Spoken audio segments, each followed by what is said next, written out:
בכבוד, כבוד הרב.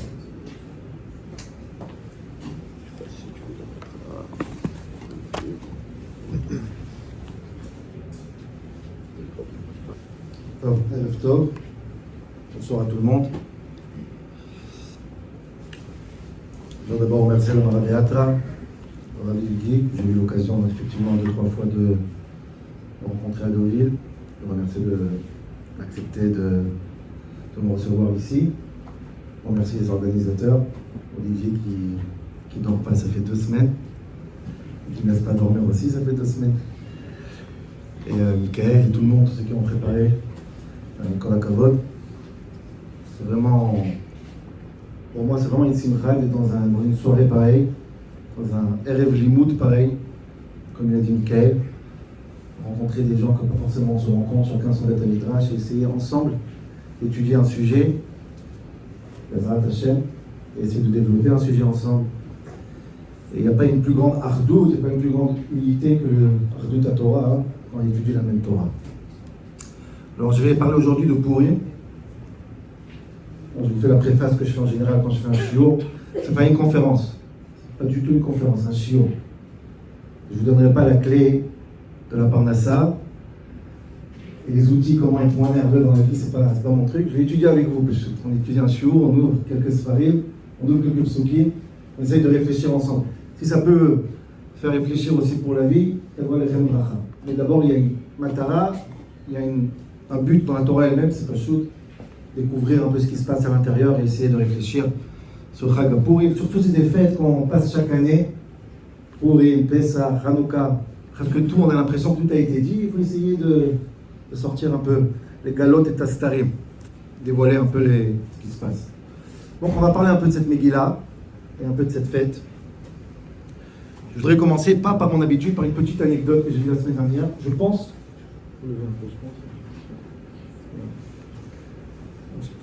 pense qu'elle est très significative pour ce shiur. Très significative pour ce shiur. Et je vais commencer par cette anecdote, je suis tombé dessus la semaine dernière. Il y a une école en Russie, à Moscou, au Ravner, ceux qui connaissent, une école au Ravner. J'ai quelqu'un de ma famille là-bas qui enseigne dans cette école. Et c'est une école Chol et Kodesh. Et une des profs, la prof d'histoire, c'est une prof russe, juive, laïque. Elle est prof d'histoire. Elle enseigne l'histoire. Elle est complètement laïque, mais elle enseigne. C'est une école qui est sous contrat. Et donc, elle prend une classe dans une école juive, moitié fro, moitié pas fro, dans une école juive. Elle prend la parole, elle pose une question. Est-ce que quelqu'un est au courant du Kahal, des enfants? Qu'est-ce qui s'est passé en Russie en 1799? Un cours d'histoire. Qu'est-ce qui s'est passé? Silence en classe. Personne ne sait. Un peu déçu parce que c'est une date importante. Il y a un enfant qui lève le doigt, un enfant Froum, Chabad, le seul. Moi je sais, Makara. Le Balatania est sorti de prison. Alors elle regarde, elle dit mais je ne parle pas de ça, je suis une prof d'histoire. L'histoire de Balatania c'est pas trop mon... En Russie, qu'est-ce qui s'est passé maman d'important? Pouchkine il est né, elle dit. Pouchkine c'est un des plus grands Meshorer, comment dire, des plus grands poète russe de tous les temps, il est né en 1799. Le shiur continue et elle nous pose une deuxième question. Et qui est-ce qui s'est passé? Parce que vous savez que c'est passé en 1812, quelques années après. Ça, vous êtes obligé de savoir. Ça, c'est mamash, la chute de Napoléon. La Russie a gagné Napoléon, c'est mamash. C'est presque une fête religieuse en Russie. Qui est-ce qui sait Makara en 1812? Silence en classe. Et il y a l'enfant, le petit enfant Vroom qui lève la main. Non. Quand il a fait le tchouva, il a appris un peu d'histoire. Makara, 1812, c'est la bar mitzvah de Pouchkine, 13 ans après. Pourquoi je raconte cette histoire? Pourquoi elle est excellente cette histoire? Parce qu'en réalité, la même métiout, la même chose, la même histoire, ça dépend avec quelle lunette tu regardes. Chacun vient avec son bagage. Tu peux voir la même histoire, que c'est une bar mitzvah de Pouchkine, c'est le Balatania qui sort de prison, et tu peux voir que c'est la chute de Napoléon ou la naissance de Pouchkine. Ça dépend comment tu vois, c'est la même histoire, c'est la même date, c'est la même année. Et l'idée, c'est d'avoir les bonnes lunettes en réalité. Si on est dans un bon Beth Midrash, on voit l'histoire, on voit le monde avec notre bagage à nous et on voit que du feu. Et on peut avoir les lunettes de cette prof de russe, complètement laïque, elle voit ce qu'elle voit. Et pourquoi je vous dis cette histoire importante avant ce shiur? Parce que s'il y a un événement, mamash, dans tout le calendrier juif, qui est vraiment ouvert et qui demande pratiquement une double interprétation, c'est Pourim. On va essayer de comprendre ça aujourd'hui, avec quelques psukim dans la Megillah. Et vraiment, quand je lis la Megillah, on a réellement l'impression qu'on peut voir la bar mitzvah de Pouchkine ou la chute de Napoléon. Ça dépend comment tu lis. Et c'est très bizarre. Ça va très très loin cette histoire. C'est presque gênant quand on lit la Megillah de voir combien elle est neutre, combien elle est entre guillemets grise. Elle n'a pas de couleur. À toi d'interpréter la Megillah. C'est très difficile. C'est presque incompréhensible. On a fait un shiur il y a 2 ans sur la fête de Pourim elle-même. Parce que c'est une fête joyeuse ou pas, c'est pas du tout évident, le Pialacha. C'est une fête qu'on ne fait pas à l'aile. C'est une fête que la Megillah, on l'a fait pendant le jeûne, le premier soir. C'est une fête que le Tour, il dit qu'on fait Tachanout, c'est après certains avis. C'est une fête très bizarre. La Véloute, elle continue Pourim. La fête, mais je ne parle même pas de la fête, je parle de la Megillah, l'histoire elle-même. Essayez de prendre l'histoire, et je répète ce que je dis à chaque shiur. J'espère qu'avant Pourim, on prend la Megillah, on la lit en français. Pachout, les psukim, avant Rashi. Lire les psukim en français, vous allez voir, vous allez découvrir des choses incroyables. Il y a des choses qu'on nous a pas dit, c'est écrit dans les psukim, on va voir quelques petites choses après. Et quand vous lisez l'histoire de la Megillah, c'est presque gênant. Il y a un flou. Il y a vraiment une neutralité qui est insupportable, à savoir qu'est-ce qui s'est passé ici. Il y a un livre magnifique qui s'appelle Megillat Staré. A écrit ce livre des Tivot Amishpat, un des plus grands Gdolei Achronim. De chaque yeshiva, on apprend les Sivels, on dit. Un des plus grands. Il a un livre qui s'appelle Megillat Starim, c'est-à-dire le Megillah des choses cachées. Et lui, il a une akdama, c'est obligé de le lire, et il fait remarquer, je vais vous dire tout de suite, jusqu'à où ça va, le flou de cette Megillah, vraiment. Le fait que quand on lit la Megillah et on passe Pourim, on a l'impression que je ne sais pas quoi penser. Pas seulement le miracle, les personnages de la Megillah du Netivot. À savoir, Achashverosh, Esther, Aman, Zeresh et le reste, je ne sais même pas chacun d'entre eux si c'est le gentil ou le méchant. Objectivement. Si vous avez juste lu l'histoire et un peu quelques gmarottes, Pafiout Bet, Gimel, Yudal, etc., tous les dapim de la Megillah, dans ma Seret Megillah, je ne sais pas décider qui est Aman, qui est Mordechai, qui est Achashverosh, et qui est Esther et qui est Zeresh. Conseil de Netivot. Je vous donne quelques exemples. Et c'est affolant. Pourquoi ce flou? Et ce flou, il n'est pas stable. Ce flou, il va obliger ce flou à nous donner quelques halakhot très bizarres dans Pourim pour justement ce flou. Alors, quels sont les personnages? Regardez, c'est incroyable.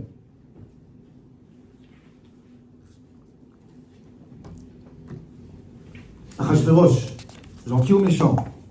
Achashverosh antisémite ou pas? La question que je pose chaque année que personne ne sait. Est-ce qu'il est antisémite, Achashverosh?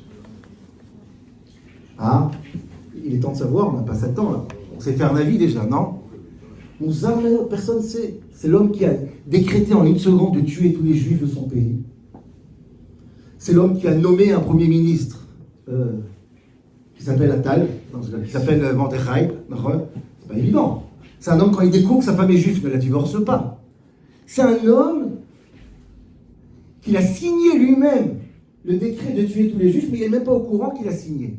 Quelle est la preuve? Quand Esther lui dit on est juif, il veut tuer Aman. On est menacé par un. Qu'est-ce qu'il y a, Achashverosh? Miouze, Veizeu, Shermelao, Libola. Qui est celui qui veut vous tuer? Adoni, t'as signé il y a 3 jours, il est cool quand même. Non. Donc Achashverosh, qui veut Netivot, c'est très. Alors, c'est Vigouracha. C'est Tov Ora. C'est gentil ou méchant? Mordechai. Qu'est-ce qu'on reproche à Mordechai?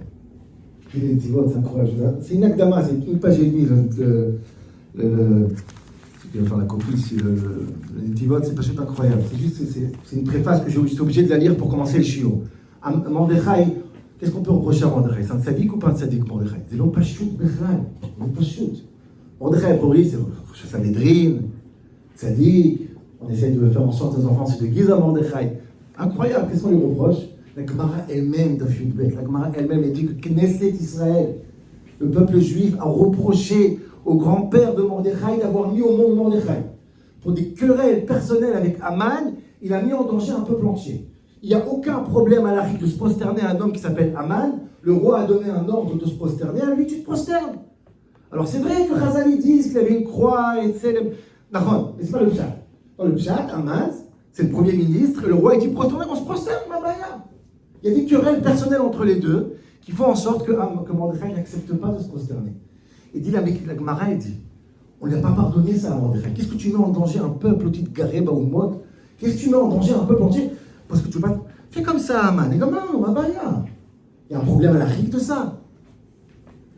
Acte qui déclare que Mordechai fait partie du Sanhédrin et Chazal nous dit que par chou, une partie des rabbanim, des dayanim, des Sanhédrin sont partis du Sanhédrin. C'est pas content. C'était pas d'accord avec lui. Pas normal. Tu prends une décision, tu mets en danger tout le monde. C'est la Gemara qui dit ça. Et donc, comment il est Mordechai? De quel côté il est? Il est un tzaddik ou c'est pas un tzaddik? Est-ce qu'il a bien fait ou il a mal fait? Je ne sais pas. Je ne sais pas quoi penser sur lui. Si vous avez une caméra au temps de la Chag Megillah, vous serez surpris. C'est loin d'être un consensus. Maintenant, vous allez me dire, Aman, bon, Aman Barour, c'est un rachat. Aman, c'est un rachat. Rachat ou pas rachat, Aman?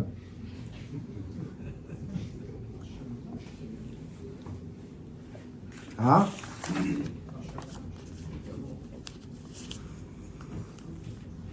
C'est quoi Aman du Netivot?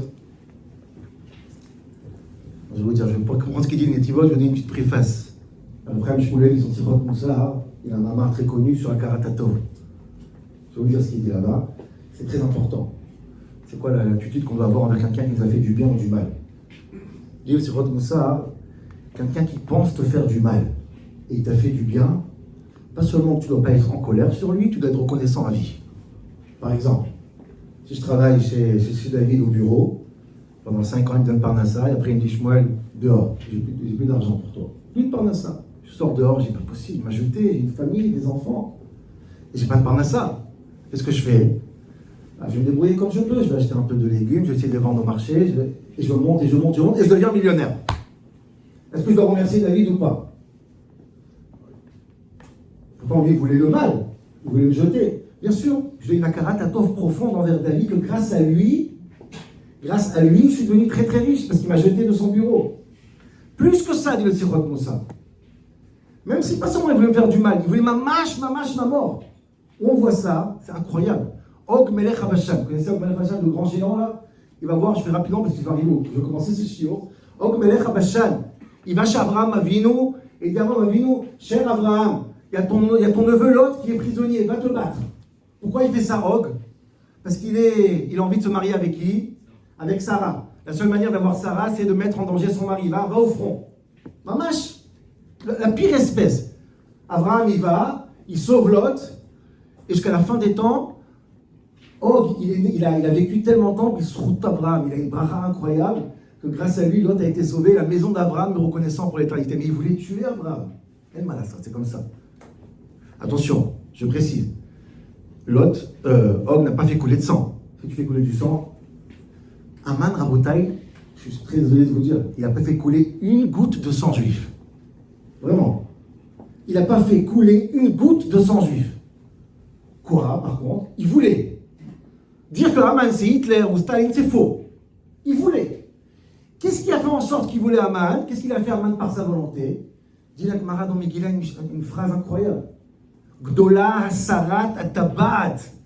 Le fait qu'Aman il a voulu faire une xéra sur le peuple juif. Gdola Hasarat Atabat Yoter li Memchet Neviim et Shiv'a Neviot.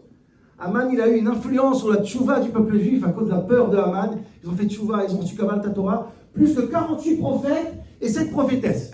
Ils n'ont jamais fait aussi tchouva comme le temps d'Aman. Nous, on est reconnaissant ou pas? Badaï. Il a tué personne, il a voulu.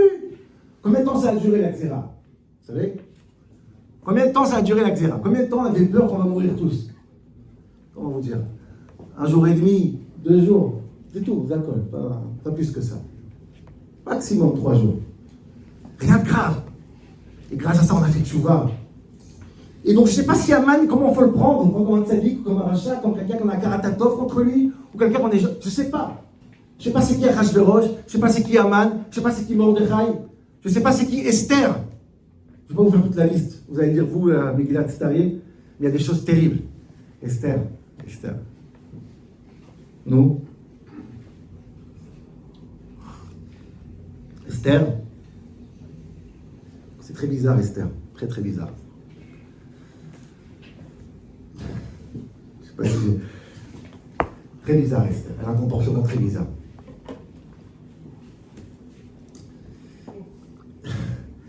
Elle fait un mishté avec Aman et Achashverosh.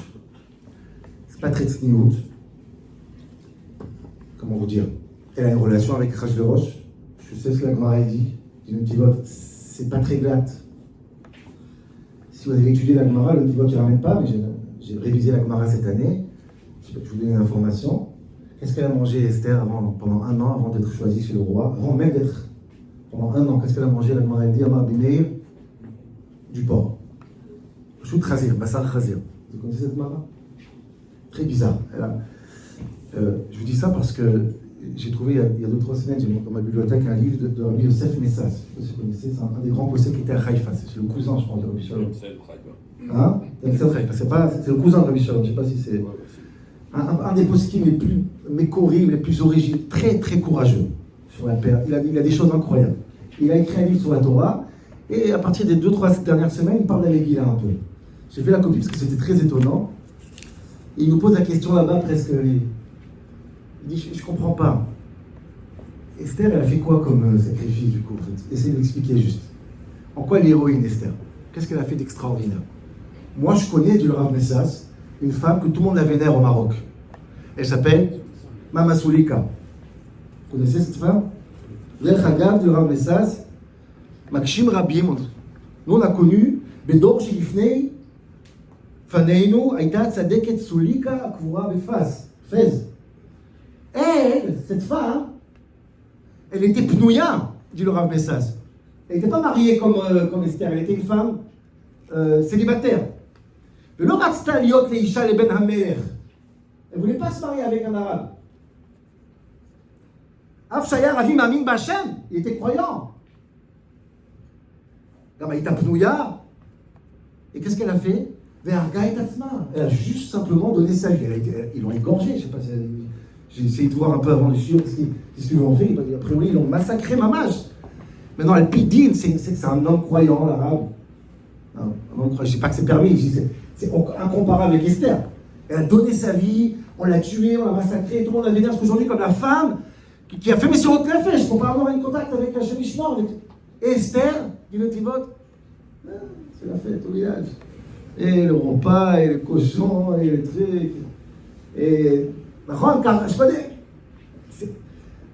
Posez-vous la question, qu'est-ce qu'elle a fait de spécial, Esther? Elle est rentrée chez son mari, ça y est, à part ça.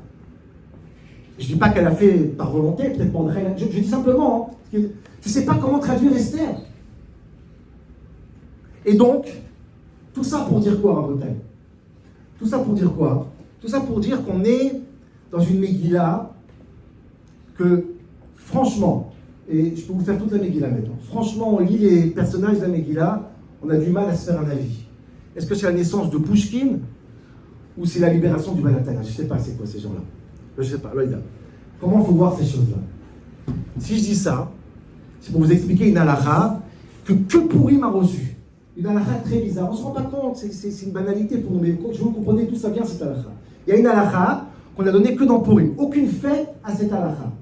C'est quoi cette halakha? Chayav Adam Lomar. Un homme est obligé de dire le jour de Pourim, Arour Aman, Baruch Mordechai. Pourquoi? Pourquoi on ne dit pas Arour Paro, Baruch Moshe? Pourquoi on ne dit pas Hanouka? Parce que vous savez pourquoi? Parce que c'est vraiment flou là. Si je ne dis pas Arour Aman, Baruch Mordechai, sincèrement, c'est pas sûr que je peux le dire. Et c'est pour ça que nos sages ont donné cette obligation, dans la Gemara, elle dit, le Yerushalmi dit, on se sentira mettre dans le Bavli aussi, c'est Yerushalmi, que chacun doit dire vraiment Pourim, pour ne pas perdre la notion. Je commence le chiot pour que vous compreniez comment commence ce Pourim. Il ne faut pas perdre la notion. Parce que je vous dis qu'on est vraiment dans une zone. Donc, Arour Aman, attention, Baruch Mordechai, Aroua Zeresh, Brucha Esther, attention. Je sais que ce n'est pas évident, mais si tu ne dis pas les définitions de chacun, qui est l'ennemi et qui est l'ami, tu risques de t'embrouiller et tu n'as pas le droit de t'embrouiller Pourim. Pourquoi? Parce que Pourim, il y a une mitzvah. C'est tuer Amalek. Si tu ne sais pas qui est Amalek, rentrez-toi.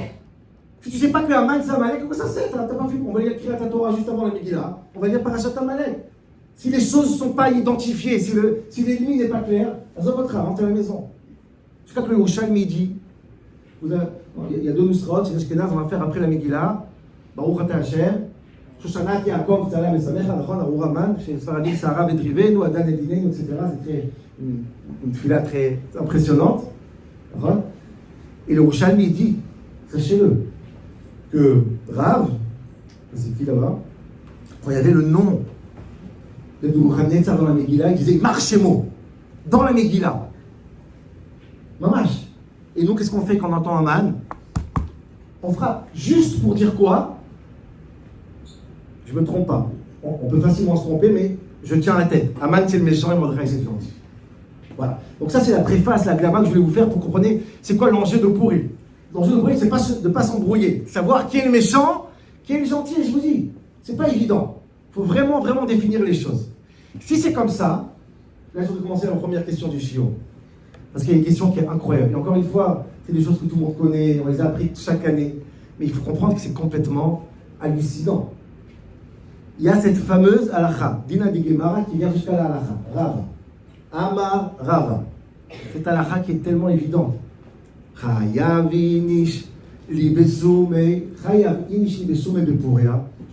Un homme est obligé de se saouler, c'est ça la traduction, à Purim, ad delo yada, jusqu'à qu'il perd la notion de Aroura. Dai. Ça fait 3 heures qu'on s'explique qu'il faut, que c'est pas évident, il faut mettre les choses, il faut dire Arourama, il faut dire les marchemo, il faut taper. Je viens de finir la Megillah, qu'est-ce que tu me dis, Rava? Chayav inish li besume bepuria delo yada. Et t'es en train de me tirer une balle dans le pied, tu m'as déraciné l'ADN de Purim. J'étais bon là. J'ai dit Marchemo Nebuchadnezzar. J'ai dit Marchemo Aman. J'ai dit Baruch Aman. Ça y est, j'ai fini la Megillah. Et tu me dis attention, maintenant il est temps de boire un verre et d'oublier qui est l'ennemi. Alors comment je fais? Alors comment je fais mon Purim? Il est où Amalek? Elle en est. On commence au début en fait. Il faut savoir, c'est pas évident le fait qu'il faut se saouler Purim. C'est pas du tout évident.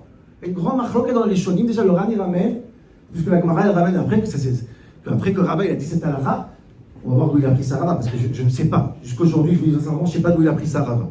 Il n'a aucune source à dire ça. J'ai pas envie de provoquer. Quand Rava, il a dit, écoutez les gars, saoulez-vous pour une, je sais. Il n'y a aucun possède qui a trouvé d'où il a pris ça. C'est bizarre. C'est venu comme roi Hakodesh. Il est arrivé ça la nuit. Je pense qu'il faut se saouler pour une. D'où tu sais, t'as un Passouk, t'as un Smarta, t'as une Gemara, t'as un Remez, rien du tout. C'est une intuition. Personne ne sait d'où il a. À part que c'est complètement contraire à ce que je viens d'expliquer, il n'y a aucune source.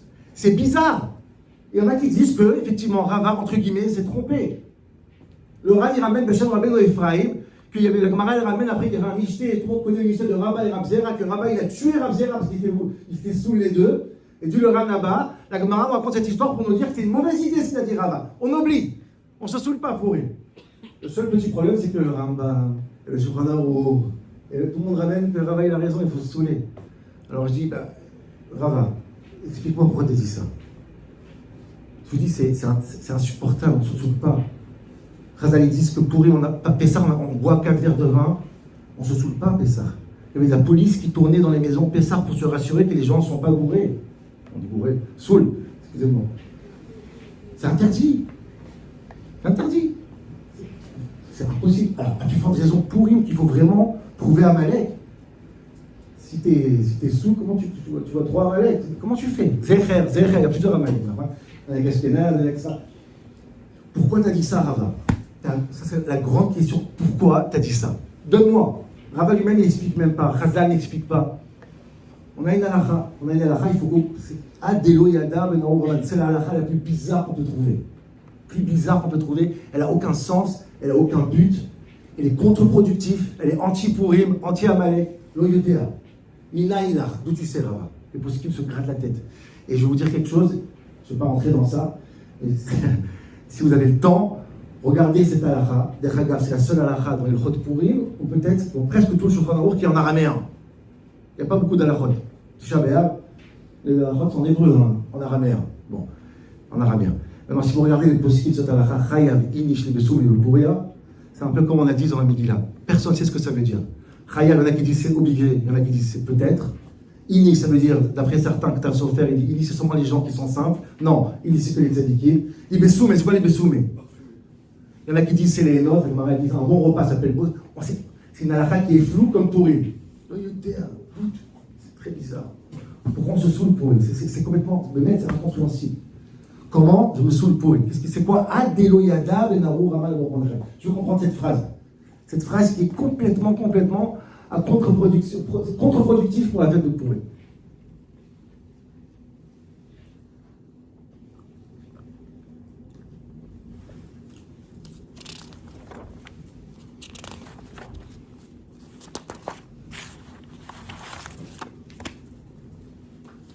Donc, mitzvah Hayom, ok? Donc la mitzvah du jour, c'est boire d'après Rama. Le Rama me dit qu'on s'endort. On n'a pas le droit au doute pour eux. Je vous comprenez bien le choc de cette question. Amalek, c'est Gematria, c'est valeur numérique. Safek. Là, tu es en train de me dire, mitzvah Hayom, c'est le Safek. Je ne comprends pas. Pourtant, on le chante, c'est devenu une chanson. Maïnian. Pourquoi? J'ai demandé à plusieurs amis. Est-ce qu'il y a un accord à ça? Est-ce qu'on a trouvé un accord à ça? Bon, bref, vous comprenez ce que je veux dire.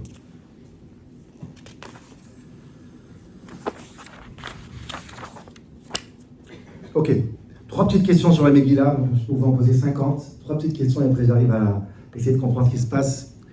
Je vais vous dire, aujourd'hui, on va apprendre une notion, je pense qu'elle est importante pour Pourim. Elle est importante aussi pour l'époque où on se trouve maintenant depuis ce qu'on appelle le Shabbat maudit du 7 octobre. Torah, la situation bizarre qu'on se trouve maintenant. Je pense qu'on a un grand secret dans Pourim. Je veux juste vous dire d'abord, ok? Je vous invite vraiment, sans faire de pub, de regarder le shiur qu'on a fait sur Pourim il y a 2 ans. Pourim, c'est pas un fait de miracle. Comprenez bien cette idée au plus profond de soi. Moi, j'ai une image sur Pourim, je donne ça de parenthèse, c'est la Gemara qui dit ça. Dieu nous en préserve quelqu'un qui est très malade. Il lui reste 1 semaine à vivre. Chemichement. Il marche dans la rue. Il va mourir. Il est en phase finale. Il marche dans la rue, et il y a un trou qui fait 20 mètres de profondeur. Il va pour tomber, et moi je viens, je le sauve. Je l'ai sauvé ou pas? Je l'ai sauvé. Est-ce que pour autant il va vivre encore plus longtemps? Non, il reste malade. Je l'ai sauvé d'une mort immédiate, mais la situation reste critique. Dit la Gemara, Pourim, c'est la même chose. Il y avait un fou qui s'appelle Aman, il voulait nous tuer. Ok? Mais on est resté vraiment en exil. Rachverosh, c'est l'exil, enfin, rien s'est arrangé, quoi. Pourim, je vous en supplie, Pourim, c'est pas une fête comme Pessah, il n'y a pas de miracle, il n'y a pas d'ouverture de la mer. Pourim, c'est une prise de conscience qui fait en sorte, qui nous rend joyeuses pour une raison que je ne sais pas laquelle, j'ai essayé de dire quelque chose il y a 2 ans, mais c'est autre chose aujourd'hui. Mais Pourim, c'est une prise de conscience. Cette prise de conscience, elle nous rend Bessimcha, mais c'est pas une fête normale, Pourim. On ne va pas danser parce qu'on a été sauvés. Vraiment. Comprenez bien, Pourim, c'est autre chose. C'est un statut à part. Et je fais ça par 3 questions, 3 petites questions intéressantes.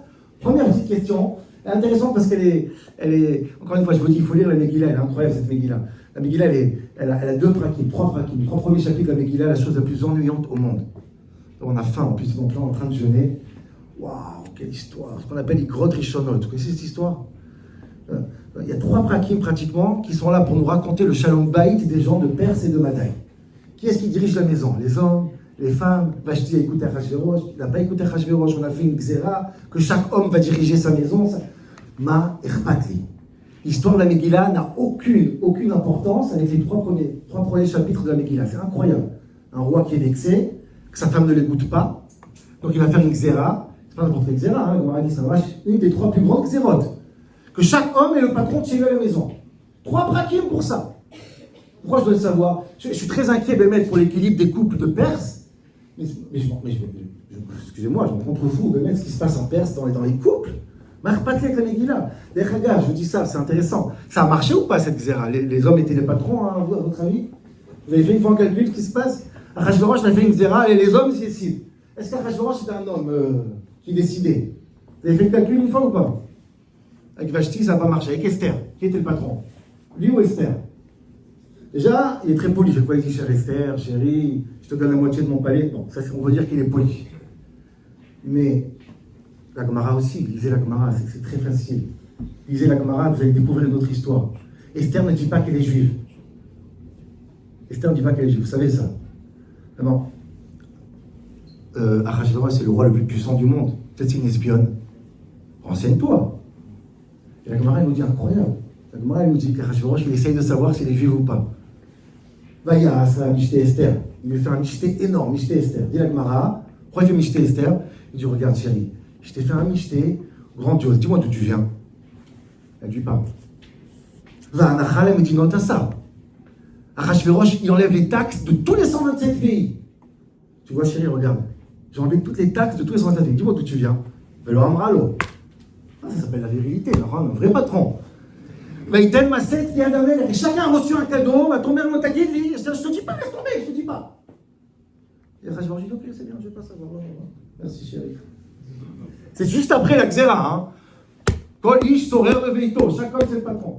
Mais Esther, elle rentre sans permission. C'est incroyable. C'est juste une parenthèse bizarre parce qu'on parle 3 pratiques pour montrer que les hommes sont les patrons et c'est faux. Aman c'est le patron avec sa femme Zeresh.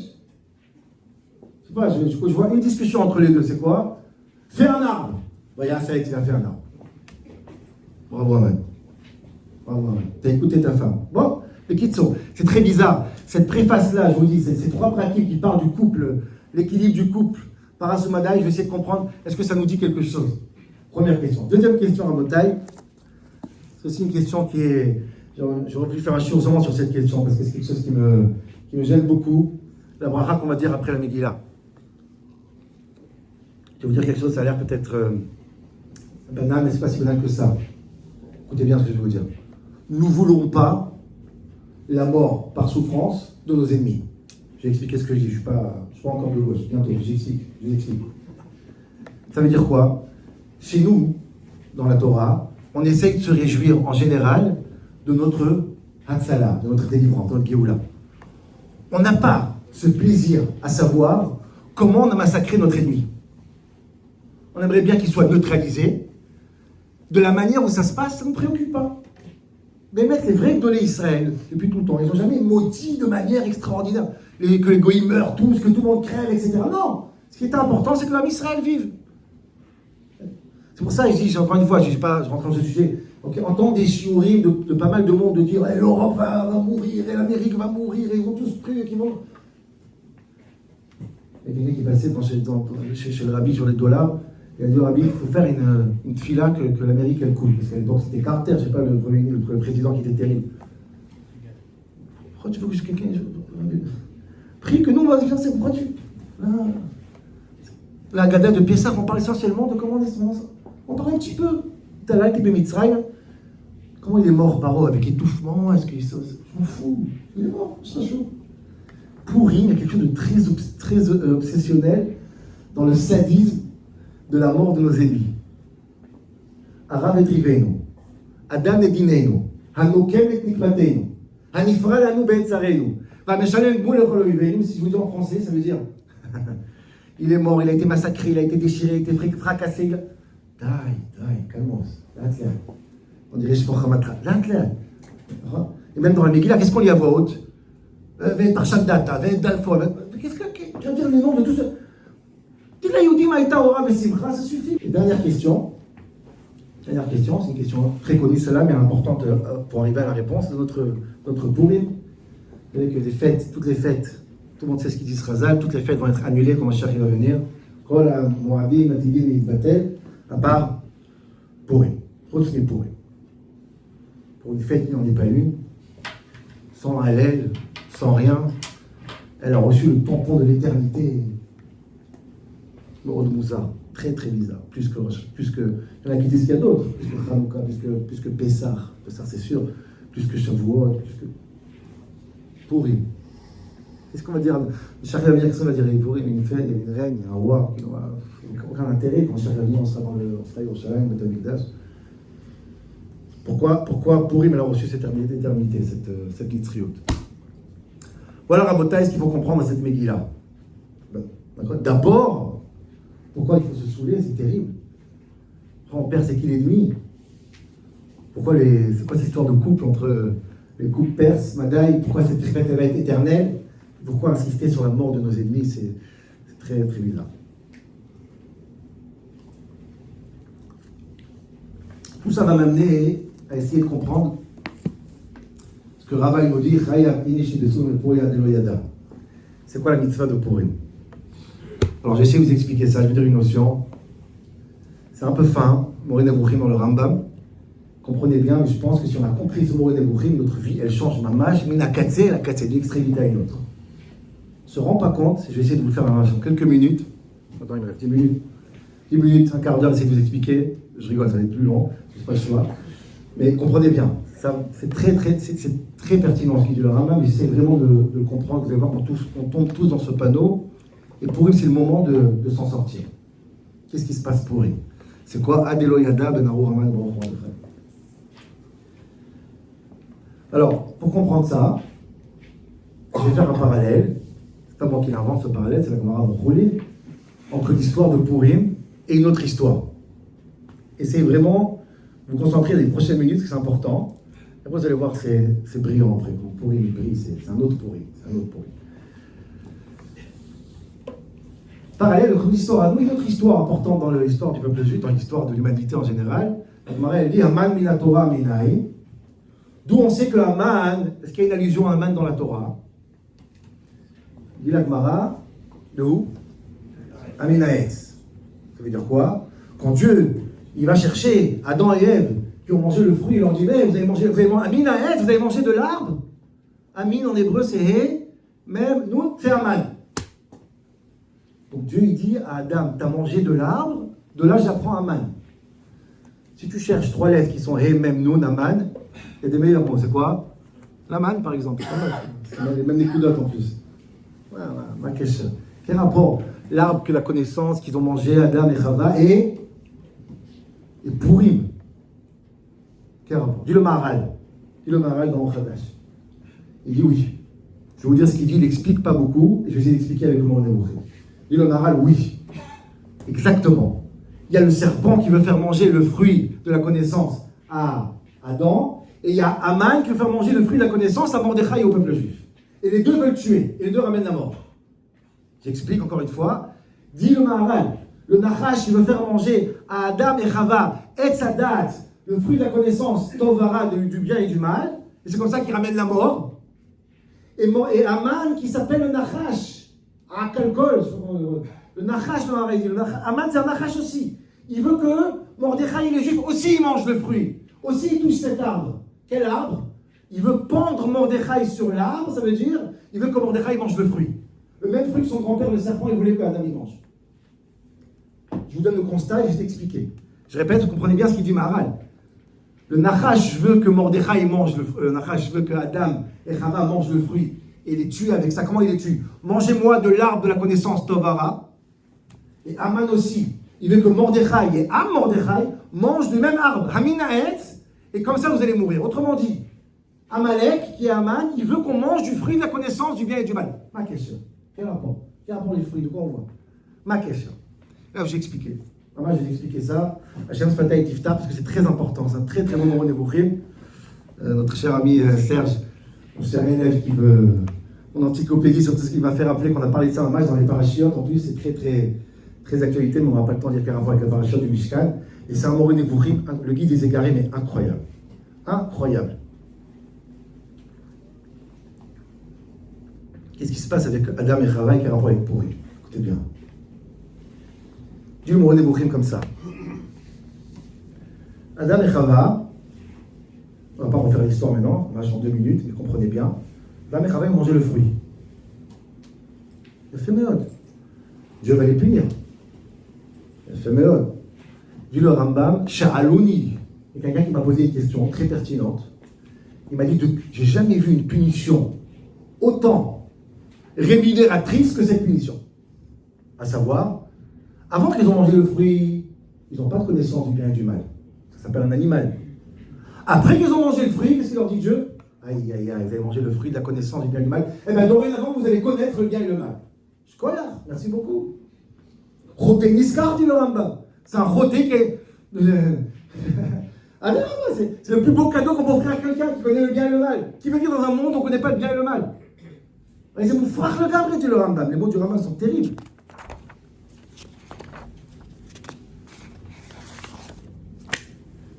Et quand Hachem Imra et Biakel, et quand ils ont Ils ont été contre la volonté de Dieu. Qu'est-ce qu'il leur a fait Dieu? Garam lo merio berech tashlemut. La rébellion leur a donné un cadeau qui s'appelle la shlemut, l'excellence, la connaissance du bien et du mal. Magnifique, toda rabba.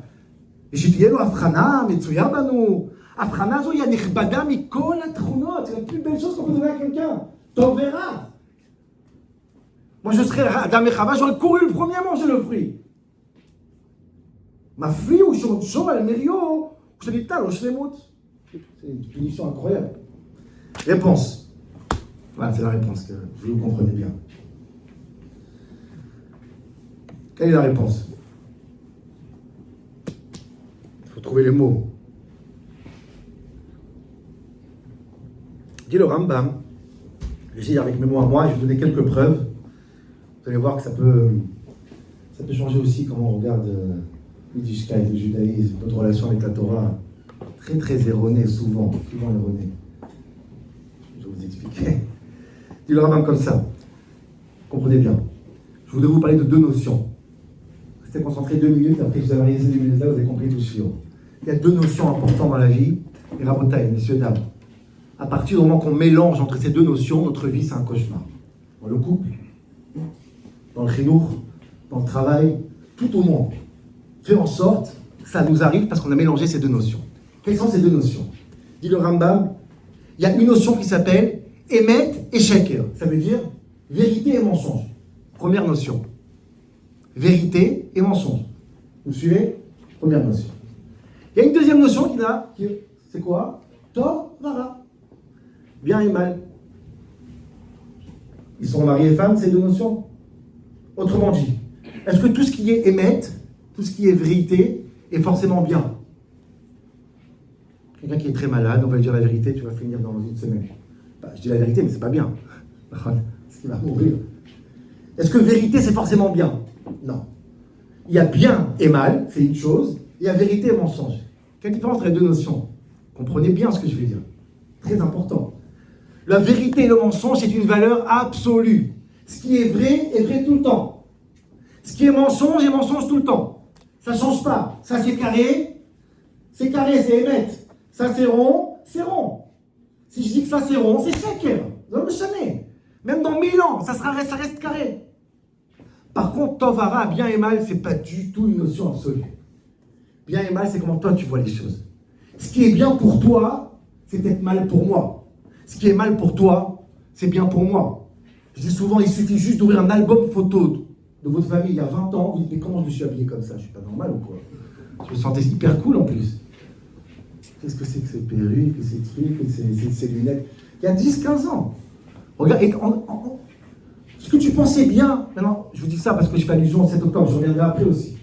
Regardez comment le monde entier, dit le Rambam, le monde entier, ils ont des lunettes et ils décident de se comporter et de prendre des décisions selon le bien et le mal. Ils veulent faire un monde bien ou un monde mauvais. Qu'est-ce qui est un monde bien? Ça dépend. 3 jours après le 7 octobre, ce qui est bien, c'est Israël. Une semaine après, ce qui est bien, c'est Japon. Ankara, comment t'as changé? Ce qui est bien aujourd'hui, c'est mal demain. Ce qui est mal demain, en réalité, quand c'est toi qui décides dans ta vie ce qui est bien et mal, c'est une ruse incroyable. Et la réalité, c'est qu'on ne peut pas savoir. Les parents veulent faire du bien à leurs enfants. Je fais du bien à mes enfants. Mais je te promets, regarde-toi dans 30 ans ce que tu as fait à tes enfants. Que tu pensais faire du bien, je ne doute pas. C'est vraiment mal, mais je le protège, mais je lui donne, mais je lui fais du bien. Azov. Dire que c'est bien, c'est pratiquement impossible. On ne peut pas. Et le monde, il réagit par Tovara. Hélas, tous les politiciens, tout le monde, y compris nous. Notre vie, elle est dirigée par le Tov et le Ra. Et ce qu'on a pensé bien hier, c'est mal aujourd'hui. On change de vie comme truc. Et les valeurs changent, la morale change. Incroyable. Tovara, c'est la pire des choses. La pire des choses. La meilleure manière de s'être sûr de notre choix dans la vie, c'est quoi? C'est si on choisit le Emet, pas le Tov. Le Emet, c'est absolu. Qui connaît le Emet? Une personne qui a le même discours depuis tout le temps. Ça s'appelle quoi? La Torah. Est-ce que la Torah est bien? Je je vais essayer doucement de vous bousculer, mais comprenez bien ce que je veux dire. Est-ce que la Torah est bien? Est-ce que la Torah est morale? Est-ce qu'elle a un bon cœur, la Torah?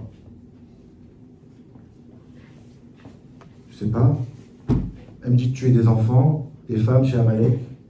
Elle me dit de ne pas enlever le bébé s'il y a la mère dans les oiseaux. Mais la Gemara me dit celui qui pense qu'on n'enlève pas la mère parce que la Torah elle a pitié, je te yote. Donc la Torah elle est bien, elle est mal, elle est Arzar, elle est Rahman. Comment tu définis cette Torah? Ça s'appelle Emet. Emet, des fois Emet ça va être terrible, des fois Emet ça va être magnifique, mais Emet, c'est absolu. Torah, c'est le plus grand des mensonges à Bretagne. C'est le plus grand des mensonges. On se trompe tout le temps dans le couple aussi, on pense faire du bien, on fait du mal. La seule manière de que ton couple il tient, c'est s'il est mouchtat à la Emet, pas à la Tov. Ne cherche pas de faire un bon couple, même pas un bon monde. Un monde juste, Emet. Moi, je vous promets que c'est ça l'antisémitisme. Si vous me demandez à moi, ça fait 3000 ans qu'on a le même discours depuis qu'on a reçu la Torah, c'est un discours d'Emet, on ne change pas. Et les Goïms, ils ne comprennent pas, parce qu'ils veulent un monde bien, ils veulent faire du bien. Ils sont humanistes. Et nous, on parle deux langues différentes. Nous, on parle au nom de la vérité, eux, ils parlent au nom de la bonté. On ne va jamais se comprendre. Donc, des fois, la Torah, elle a l'air pas moderne. Elle a l'air un peu cruelle. Elle a l'air dépassée. Mais ça, c'est le sens même du Emet. Le Emet est du Emet. Il ne change jamais, le Emet. Il est insupportable. Il est insupportable, le Emet. Et nous, là, je reviens en Rambam, mais j'arrive à pourrir, c'est incroyable, en Bretagne. Je vais vous dire une histoire. J'ai vu une histoire. Je raconte souvent cette histoire. Il y avait un Maguid d'Yerushalayim. Dis-moi quand est-ce que je dois arrêter. 10 minutes 5 minutes? Dites-moi, j'ai presque fini. Non, mais vraiment, comprenez bien, parce que je veux comprendre cette histoire jusqu'au bout. Il y a une histoire, j'ai vu un Maguid d'Yerushalayim qui s'appelait Reb Shalom Shivat Doron. C'était le beau-frère de Rosh Zaman Alobar, un grand Maguid. Il a raconté cette histoire, j'adore cette histoire, parce que tu vois, des fois, tu penses faire du bien, moi je fais du bien, mais t'es dans le shaker, c'est incroyable, c'est inimaginable. Et des fois tu vas voir, une barbe, un chapeau, t'es dans le tov et les rats, t'es pas dans le Emet ici. Le Emet, il faut enlever ton ego. Quand tu regardes ton bien, donc, il faut s'écarter, il faut disparaître pour voir le Emet. Il faut supplier à la Torah, aux rabbinim qui ont la Torah Emet. Sinon on se trompe, on se court dans chaque chose dans nos vies. Mais je voulais faire du bien, le tov et le rat, c'est le plus grand ennemi de notre vie. Bémet, ne cherche pas à faire du bien, ton bien à toi c'est insupportable. Cherche à faire le Emet et regarde ce qui a marqué dans la Torah. Sinon, tu vas finir par... Parce que tes décisions vont... Alors, il raconte comme ça. Il raconte qu'il y avait un Shiva qui était...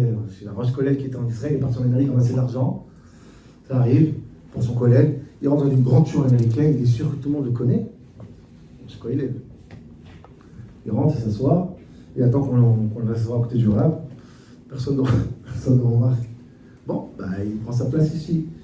Okay, il bouge, il chante fort pour qu'on le remarque, comme c'est ça lui ressemble.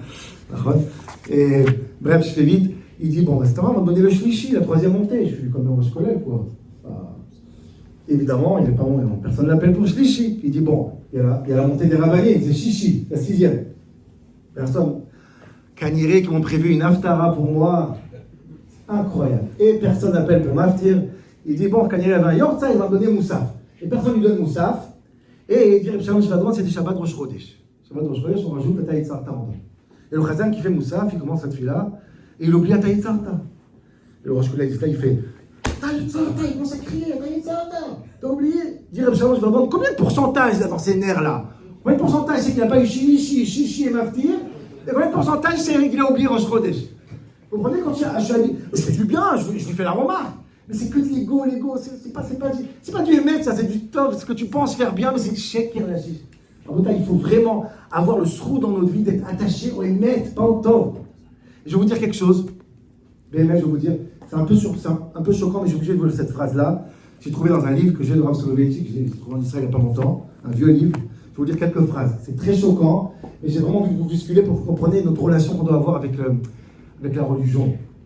La Torah du Rav Soloveitchik. Un livre qui s'appelle Sod Yachid Ve'Yachad. Il dit comme ça. Je vais vous dire ces mots, c'est... Il dit, j'ai un des plus grands penseurs de ce siècle. Il dit, on a fait dire des mots du Rav Soloveitchik, on a dit sur moi que j'ai dit que la Torah, elle a pour but de nous rendre heureuses. Et il dit comme ça, écoutez bien. Mais au Lam, l'onicite, il va et Torah d'Israël. J'ai jamais dit que la Torah, elle a pour but d'être tov, d'être bien, de faire en sorte que ton couple se passe bien, que tes enfants sont extraordinaires, que ta vie est heureuse, que ta parnassa est jusqu'au ciel. Ça, c'est tov, ça, c'est pas Emet. Le Emet, il n'est pas toujours beau. Le Emet, c'est Emet. Le Emet n'est pas du tout conditionné à comment ta vie elle se passe. C'est des mots. Mais au Lam, l'onicite, il va et Torah d'Israël des catégories chez le briut nefesh. La Torah, c'est pas un équilibre mental. Shalvat haruach. Le Kayotse Bahem. Il dit, j'ai vu tous les rabbanim qui disent ça. Kol hogi adeot, acharedim itvar Hashem, ils pensent, et ils vont te dire que quoi? Bah, bien sûr, si tu fais Shabbat, donc ta couple va bien, ta famille va bien, tout va bien. La Torah est là pour te faire du bien. Quand tu es religieux, c'est tov. Pas du tout, Rabotai. La Torah, c'est pas tov. La Torah, c'est émet, comprenez bien. La Torah, ça ne veut pas être tov. Parce que le tov, aujourd'hui, il est bien, et demain, c'est mal. Le émet, il est... Écoutez ce qu'il dit, c'est pas possible, je le laisse parler parce que c'est incroyable. Il dit comme ça. Quel grave ça veut JB. Pardon? Yosef Ber, de Boston. Ouais. Il dit comme ça. En ani mitlaev, regardez ce qu'il dit, c'est bon. En ani mitlaev, le maré kol eila achibourim. Tous ces sfarim que je vois qui pensent que quoi? Shetocham ratsouf, shitriyut. Une superficielle de voir la vie à Torah en comment? Ashoafim le la vie à Torah d'Israël. Mais Keter Malchut moderne. On a rendu la Torah moderne. C'est quoi moderne? Vous savez que si on mange kasher, on est en meilleure santé? Comment vous dire? Non, je sais. Ashoafim, il dit comme ça. Ou la rot la sha'ana. Nafshi bochelet bekol elu. C'est bien ce qu'il va dire. Ça me dégoûte de penser comme ça. Ça, c'est les gens qui pensent que ce qui est important, c'est leur bien-être. Et la Torah, elle contribue à ton bien-être. C'est incroyable de mettre la Torah qui se plie à ton bien-être. Il dit comme ça, Nafshi bochelet, shmirat Torah, shmirat mitzvot, ena tova leikul Amazon. Shmirat mitzvot, c'est pas fait pour digérer. Les shena betuka, pour bien dormir la nuit. Les shama mishpacha, pour que ta mishpacha va bien. Les lemda chebratit, pour que tu aies un niveau social. C'est pas ça. La Torah n'est pas là pour te faire du bien du tout. Réellement. Si ta vie, elle est complètement dirigée par ce qui est bien pour toi et mal pour toi, y compris la Torah, tu vas dans le mur. Dis le Rav Soloveitchik, je suis par cœur, la première rencontre du premier juif avec Akadosh Baruch Hu, Abraham Avinu, Akadosh Baruch Hu, il lui dit, Karna et Bilcha et Yechitra, Ve'aleu leola. La première rencontre entre Dieu et un croyant, c'est égorge ton fils. Et dis le Rav Soloveitchik avec ses mots à lui, et tu égorges ton fils et tu seras seul et tu vas pleurer la nuit, j'ai même pas prévu un deuxième fils pour toi, comme ça il dit. Je suis désolé, ça va être terrible tes nuits. Après, dit le Rav Soloveitchik, peut-être tu auras des récompenses, c'est sûr, Abraham Avinu, il a fini très riche, et Tchumbaya. Mais comprenez bien, les choix de nos vies doivent pas être concentrés sur ce qui nous fait bien dans le cœur.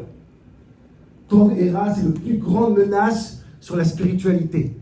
Emet et Sheker. Emet et Sheker, c'est tout ce qui est important. Tu veux savoir comment faire du bien à tes enfants? Ne pense pas ce qui est bien pour lui. Bien ce qui est Emet. Il va te remercier. Nahon, ça a l'air terrible des fois. On le sait, tout le monde le dit. Des fois, la distance avec les enfants, dire non, des choses qui sont pas forcément, ils ont l'air un peu cruels. Il te remerciera après. Dans ta vie, suis le Emet, pas le Tov. C'est un brouilleur de piste insupportable. Et dit le Rambam, et je finis avec ça, dit le Rambam, Adam et Chava, avant qu'ils ont mangé le fruit, qu'est-ce qui les dirigeait? Emet et Sheker. Ils ont mangé le fruit, la punition c'est quoi? C'est que dorénavant, qu'est-ce qui se passe? Tov Vara. Le fruit de la connaissance de date, c'est quoi ce date? Tav, Etz, Adat, Tovara, c'est la plus pire punition que donner à quelqu'un. Il a laissé la Torah de côté pour voir ce qui est tort et ce qui est rare. C'est la pire des choses.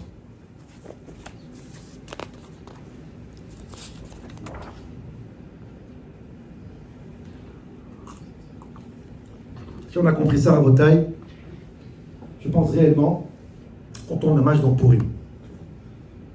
Les maîtres.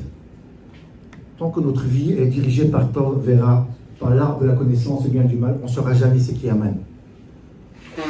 Je vous dis, on l'a vu au 7 octobre, c'est qui l'ennemi, c'est qui le bien, les gens ne savent pas. Les gens pensent que le pire ennemi c'est Israël, dans le pire ennemi c'est la Palestine, ça change tout le temps. Le seul qui peut nous dire réellement qui est le vrai ennemi, c'est Emet, c'est la Torah. C'est la Torah. Si ta vie est dirigée par Tovara, tu brouilles les pistes. C'est impossible. Il faut écarter, écoutez bien ce que je vais vous dire maintenant parce que c'est l'essentiel du shiur. Il faut dans sa vie arriver à une situation que Etz, Adat, Tovara disparaissent. Amarava, Rava il dit, Chayav inish le besoume beporia. On est obligé de faire une souda beporim adelo yada. Il n'y a plus d'etzadat. Ben Arour Raman et Baruch Mordechai. Ce qui fait la différence entre Raman et Mordechai, c'est plus etzadat, Tovara. C'est Emet Vashek, c'est Etzachaim, c'est un autre arbre. Arbre de etzadat, il faut l'effacer Purim. C'est pas perdre la notion, c'est perdre ce date insupportable de Tovara. C'est lui qu'il faut exterminer Purim. Parce que c'est important pour les savoir c'est qui l'ennemi. Aravet Riveino, Adadet Ideino, c'est qui Mamash le mauvais, c'est qui le méchant. Et c'est important pour lui de mettre la cible, réellement, de savoir c'est qui le méchant. Parce que c'est comme ça qu'on trouve Amalek. Et pour ça, j'ai besoin de les mettre. Je ne peux pas Tovara. Donc, Adelo Yada, enlève-moi ce date. Et pour lui, chaque fois qu'on va dire le mot d'Aman, on va le frapper, on va dire Aman c'est le mauvais. Pourquoi la Torah nous dit que c'est le mauvais? La Torah, elle nous dit qui est l'ennemi, Arour Aman, et qui est Baruch Mordechai. C'est pas le date. C'est parce que nous, on pense être bien pour nous, est-ce que nous, on pense être mal pour nous. Pour lui, on revient à un Kilimou, on revient à la Torah. Et on essaie de changer quelque chose dans nos vies. De faire en sorte que quoi? Que nos choix sont dirigés pas par l'ego, mais par le émet de le sheker. Vous savez quand est-ce que va se passer ça? Ce qui va se passer, ce que je vous dis maintenant, que nos choix de vie vont être comme Adam Arishon dans le Gan Eden, c'est quand Mashiach il va venir. Daniel nous dit, le Sefer Daniel, quand Mashiach va venir, Yitbareru, Yitlabnu, et Yitzarfu Rabim. Les signes messianiques, quand Mashiach il arrive, et là je parle de l'époque où on se trouve maintenant. C'est qu'il Yitbareru, Yitlabnu, dit le Tzudat Zion là-bas. C'est qu'avant que Mashiach va venir, tu verras que les gens vont commencer à se positionner, il n'y a plus de flou. Doucement, doucement, le Emet, la Sheker va sortir. On va voir, regardez ce qui se passe en Europe. Là, on remarque que 90% d'Europe sont pro-palestiniens, c'est incroyable. Tout le monde doit sortir du flou. Jusqu'à 7 octobre, il y a plein qui étaient pour 2 États, pour ça, pour la paix. Il y a quelque chose qui est très obsessionnel après 7 octobre. Positionne-toi. Ah, il faut le boycotter, il ne s'est pas positionné, il n'a pas pris pour. Il y a quelque chose de messianique, comme ça, il sait faire Daniel. Dans une situation où on arrive, où le Hémet et le Sheker, il prend une place énorme et chacun se prend une position. Un pour le Sheker et un pour le Hémet. Comme ça dit Daniel. Et c'est pour ça, Raotai, je pense que la seule fête qui va rester, quand Mashiach va venir, c'est Purim. Parce que Purim, on a effacé le Etzadat Tovara, on est revenu à Hémet Vasheker. C'est pour ça que la seule fête qui va rester, c'est la fête qui nous permet à nous de revenir à cette Torah Traïm incroyable. Ne pas tomber dans le piège de l'ego du Tovara. Et Prayav Inish le Soumei, et de retrouver cette authentique Torah qui fait en sorte qu'on est attaché à Etzachaim, l'arbre de la vérité et pas l'arbre de la bonté. Et pour il faut jeter ce Da'at, Etzadat Tovara, il faut le jeter. Chayav Inish Adelo Yada, fini Tovara. On a des rabbanim, on a des tzadikim, on a une Gemara, on a un Shulchan Aruch. Eux ils sont le Hémet. Nachon, la pilule est difficile des fois. Nachon. On a quelqu'un à Deauville, moi j'ai fini avec ça, quelqu'un d'extraordinaire, Albert Benamou, je le connais ici, il avait de Oujda. Il avait des magasins de meubles, un homme extraordinaire, il avait une parnassa incroyable, il m'a raconté, et essayé de faire, la première fois qu'il a essayé de faire Shabbat. Il ferme tous les Shabbats. Il y a plein de magasins de meubles, ça marche que les week-ends, etc. Il a fermé Shabbat, il m'a dit écoute-moi bien. Quand j'ai décidé de fermer Shabbat, et que d'autres beaucoup, il a fait en sorte, et j'ai fait faillite. Zéro, l'histoire à l'air là. J'ai fait faillite. Nous, attends, j'ai fait tout va quand même. Ah, mince. Normalement, je vais raconter une histoire à Bota, et vous gardez Shabbat, qui, mais quand Bracha, vous allez faire des millions. Non, je fais faillite. Ça ne marche pas, je fais faillite, comme Arnaud. Parce que ça, c'est le Hémet, et le Hémet, on paye un prix. Le Hémet est Kachet Bincha, Ve'aleh ou Leola. Pour le Hémet, il faut payer un prix. Quand on est attaché à quelque chose d'éternel, qui restera éternel, alors c'est pas toujours extraordinaire.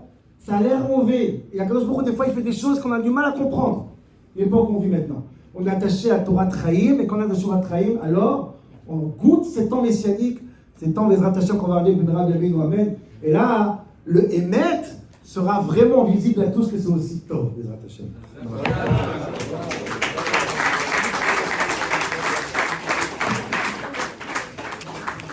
Les trois premiers prakim. Les trois prakim. Les trois prakim. Ah ouais, je sais. Top. C'est quoi la suite? Allez, en tout cas, חזק מאוד רבי שמואל. רבי חנן שאומר, רצה כתוב בגדולתו בישראל, לפיכך לדבר על כל הצעות, למען ולך על ציפו, ויגדול תורה ויביא איש המסר.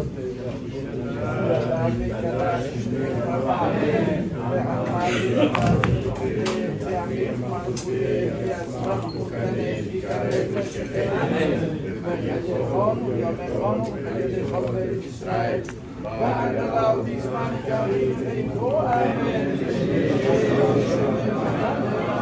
ועליו להרבה הנמדה מצרתה בית חז"ל ובית העם ובית עומם ובית נעשה ובית הדר ובית עלה ובית הלל שבית קדושה ובית לעד עלה מכל דרך חדש שבתה תשמרתה ונחמתה דעה וחדה אבינו אמן על ישראל ועל רבנם ועל תלמידיון ועל כל תלמידיון והדין והשין והעיקר כשתעלי והקרעדן ולי וכל ארענו ואתר ולמה לא נכון שלמה חינה וחיסרה וחיי אריכנו זונה ומחבר הרחמי מן כולם אל העם החשם היה ואבינו אמן שם שלמה ובנים שמיה והיינו ושרפה וישועה ונחמה ושזמה ורפואה וכולה ושכחה וחברה ולבד והצלה ואנו בכל עמו ישראל ואמרו אמן עושה שלום ממרומיו ובנחמיו יעשה שלום עלינו ועל כל עמו ישראל ואמרו אמן Thank you.